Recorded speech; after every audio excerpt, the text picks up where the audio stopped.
So, Xbox Game Pass has become a real powerhouse over the years with just loads and loads of games. Not only do they get third party games day one, but it also includes their own first party titles from Xbox Game Studios, from Bethesda, and well, here soon, Activision Blizzard as well. I mean, that is crazy to think about. So, suffice to say, yeah, there's a ton of games to play for you Xbox Game Pass subscribers, and that's one of the things here because more and more games, they come on a monthly basis. It's honestly hard to keep up with sometimes. So what I want to do with this video is to focus on those newer games that's released in the Game Pass within the last 12 or so months. Now, I picked out 15 different games here that I would highly recommend, but I do encourage you to post your recommendations in the comments below. That way others can discover said games as well. With that said, though, let's just go and jump right into it. So to start things off, I have Cocoon. Now, you can 100% complete this game in about 3 to 4 hours, so if you're looking for a good short game to play during the weekend or something like that, Cocoon is a perfect choice.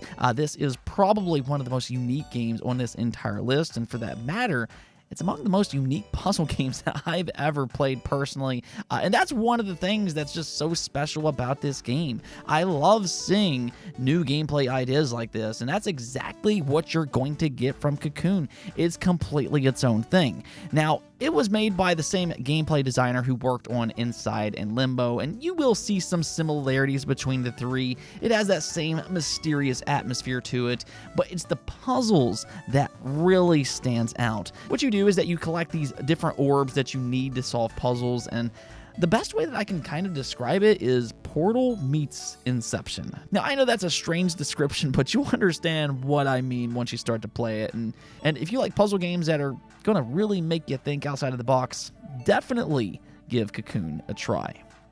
The acquisition of Bethesda has really started to heat up this year with various new releases, including the likes of the legendary first-person shooter Quake 2 Remastered. Now, you can tell they took a lot of pride in bringing this game back for modern times.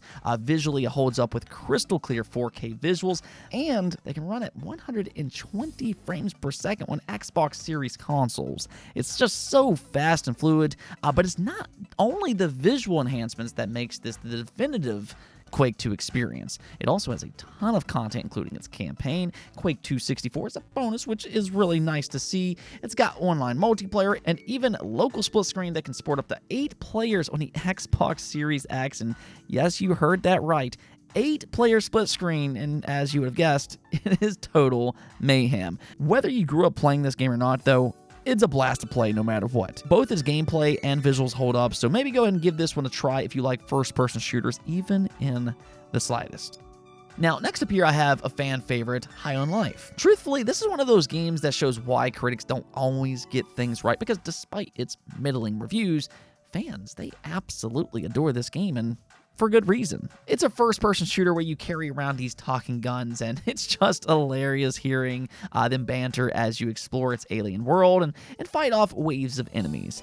This is a comedy, after all, coming from the co-creator of Rick and Morty, and it has a similar sense of humor to it. So if you like that series, then you're probably gonna like High on Life. It's not just a funny game, though. It's also actually a very well-made game. Its exploration and Metroidvania elements are a lot of fun, and because each weapon has their own unique, over-the-top abilities, the combat is a joy with each and every encounter. Now, if you do find yourself liking this game, though, its DLC, High on Life, just released as well, and it has a special Game Pass bundle where you can buy both the main game and the DLC bundled together for $20. Now, some of my favorite games of all time are easily the Pokemon games, and something that I always like to see are other monster collecting games with their own take on the genre. And one of the better takes that we've seen is actually in Game Pass right now, Cassette Beast. Now, I will say this much, though, even though Cassette Beast will be compared more to Pokemon, it actually reminds me a lot more of Digimon in terms of its story, but I view that as a good thing. I've always wanted a good Digimon game that plays more like the Pokemon series, and that's really what this game is. You wake up in a mysterious world where you collect and battle monsters, you can choose their own evolution paths, there's a sizable world to explore, and the story itself is actually quite interesting. So I think that if you like Pokemon or the Digimon series, you're going to love Cassette Beast. easily one of the best independent games I've played this year. Next up here, I have a game that mixes horror with action-packed gameplay in a nightmarish Tokyo where spirits have taken over. Ghostwire Tokyo. This is actually coming from one of Xbox's newest studios, Tango Gameworks, which was previously known for their horror expertise on games like The Evil Within, and you can really see some of those elements blend into Ghostwire Tokyo. It's got that spooky vibe to it, but at the end of the day, this is really more of an action game than anything else. It's a fast-paced first-person shooter where you control different elemental abilities with your hands, and it's impressive to look at. Its Nightmare City really is the star of the show with a stunning environment, and it's also just a lot of fun to play. The only thing is that its performance can be a little shaky at times, and that's the one thing that kind of holds this game back. But if you have a display that supports VRR, that might smooth things out just a bit. Now, there was actually a new Monster Hunter game that released in the Xbox Game Pass this year, being Monster Hunter Rise. Now, this game was previously built with the Nintendo Switch in mind, but it actually looks really good on these next-generation platforms thanks to its art style. And this isn't just a spin-off. It is a full-fledged Monster Hunter experience in every sense of the meaning. Dare I say, it's even made some improvements over Monster Hunter World, especially when it comes to the traversal. You can now ride around on your dog companion that can quickly track down monsters, get you right back into the action. You also have a wire bug in Rise, which not only gives the world more verticality, but it also adds an extra layer to the combat as you zip around the battlefield. As an added bonus, Monster Hunter Rise also makes for a great cooperative experience as you can hunt monsters down together. Now, Team Ninja has always been known for making top-tier action games like Ninja Gaiden and Nioh, and, well, 2023's Wo Long Fallen Dynasty is no different. This is absolutely one of the best action games that you can play this year, especially if you want a challenge. It is inspired by games like Sekiro as an example, and you're going to want to learn how to parry your enemies, but it's still its own thing. This is a true Team Ninja game with fun and meticulous gameplay. Now, its story might not necessarily win awards. It's okay for what it is, but there's not many games out there that can go toe-to-toe with Wo Long's brutal and fun combat. Now, it is one of the easier Souls-like games out there once you start to get used to how it works, but it is still quite challenging, so do prepare ahead of time. After years and years of fan requests, Atlus finally grew a brain and released the Persona series on all platforms, including a bit of a surprise release, Xbox Game Pass.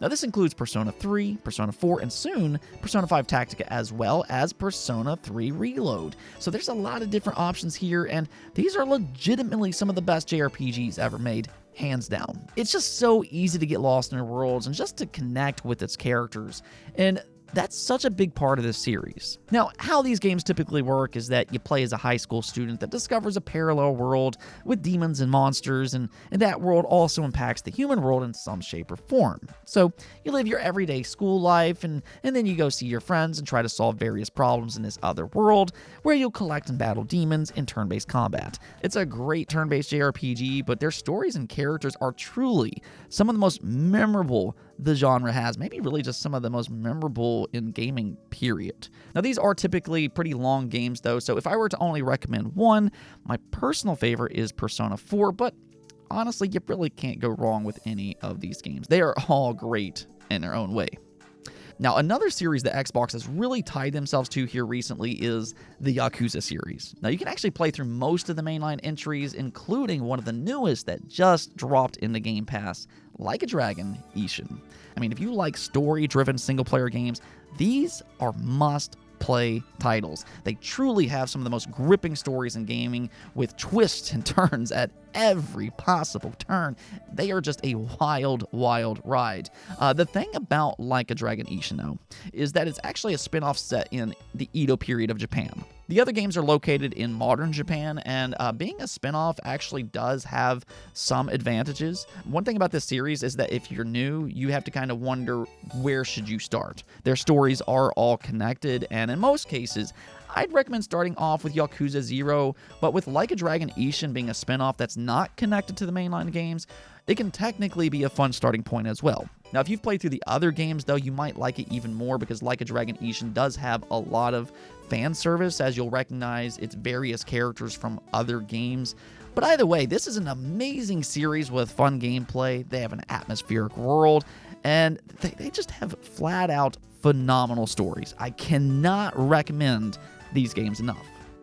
Now, every once in a while, we get a game that as soon as you see it, you just know it's going to be special, and Sea of Stars is one of those games. At first glance, it's one of the most beautiful turn-based JRPGs inspired by the likes of Chrono Trigger, and that alone is already pretty exciting, but that still did not prepare me for how good this game actually is. Right off the bat, something that caught me off guard is that this game isn't just inspired by Chrono Trigger, but its turn-based combat actually plays out a lot like the classic Paper Mario games, where you time different button presses to strengthen your attacks and defense. It just adds an extra layer to its combat, and it's a lot of fun. The attention to detail with every animation in this game, though, the gorgeous background scenery, its charming characters and story, the world building, just everything in Sea of Stars, you can tell it was passionately created with care. I mean, if anything else, this is an instant classic that all JRPG fans should absolutely play. It's been a long time coming, with the largest gap between releases that this series has ever seen, but Forza is back, and the wait was well worth it. The new Forza Motorsports is now a car PG, where you'll level up different cars as you continue to drive them, and the way this game handles is absolutely sublime. Now, if you're new to the series, the first thing that I would recommend is going into your settings and turning off some of those assists, because that's where this game truly shines. That's whenever this game is going to become that simulation experience that you're looking for, and there might be a learning curve at first, but you'll soon be blazing around the track faster than ever, and let me tell you, this game looks amazing, especially when it rains. If you want a visual showcase for your Xbox Series X, Forza is the game for you, where it can run at a dynamic 4K resolution at 60 frames per second, and with ray tracing. It's a beauty to watch in motion. One of the greatest horror games ever made is now available in Xbox Game Pass, being the Dead Space remake. Now, some people will refer to it as Resident Evil in space, and you can definitely see some similarities between the two, but Dead Space is still really its own thing. It takes place on a space station where something horribly went wrong, and now there's pretty much a bunch of space zombies. It's incredibly creepy with its claustrophobic environment, and that's something that it really excels at, but it's the combat that truly separates it from other games within the genre. Unlike other zombie games, you don't specifically just target their heads, but instead you'll need to shoot off their limbs using various weapons that can swap between vertical and horizontal slices. There's a real strategy to it, and you'll also need to manage your ammo carefully, which only adds to its high-tension gameplay. The only thing that I have to say, though, is please, EA, let's continue with the Dead Space franchise.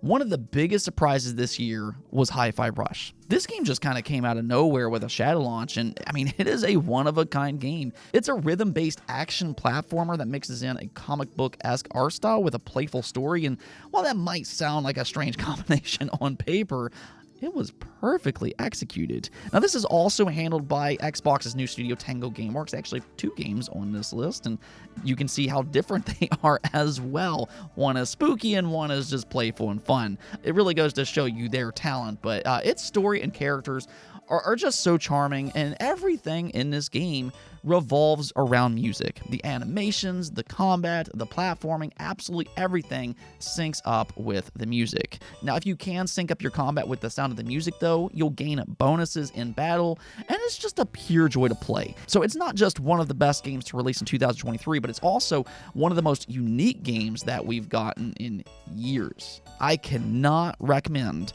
Hi-Fi Rush enough.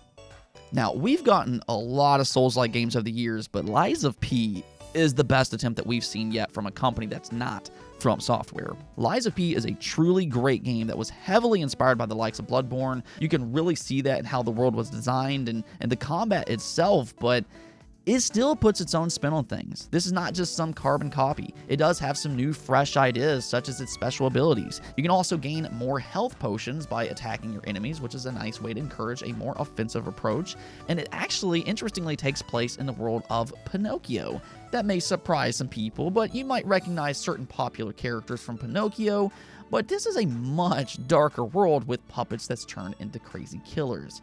Like From Software games, though, Lies of P's lore is actually fascinating, and speaking of the world, It is visually stunning with its atmospheric environment. So seriously, as long as you're up for a challenge, Lies of P is secretly one of the best games that's released this year.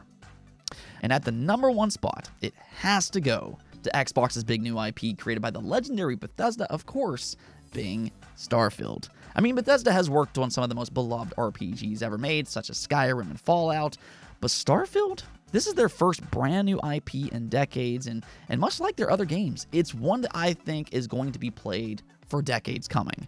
This is their biggest game yet, going from an open world to now being an open universe game. It's highly ambitious, and Bethesda does a great job making games that you want to live in. And Starfield, it's no different. This is a massive game that has a ton of things to do. It has 1,000 planets to explore. There's relationships. You can buy your own home. You can create your own spaceship. It's got its own economy and laws. And of course, it specializes in side quests. That's where I think that you can truly get lost in Starfield's universe. One second you might embark on a main quest, but next thing you know, some NPC is asking you for some favor, and then hours will roll by as you do their quest line, which tends to only get more interesting the further you dive in. That is something that I would recommend if you play through Starfield, though.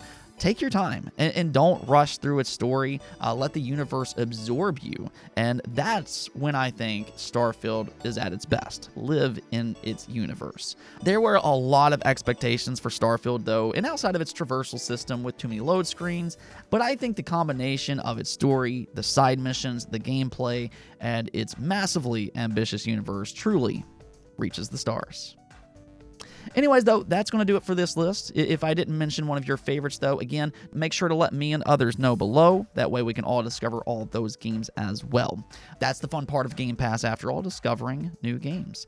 Other than that, though, I hope you all enjoyed the video. And if you do like this type of content, make sure to subscribe and hit that bell. That way you can get more just like this. But until next time, peace out.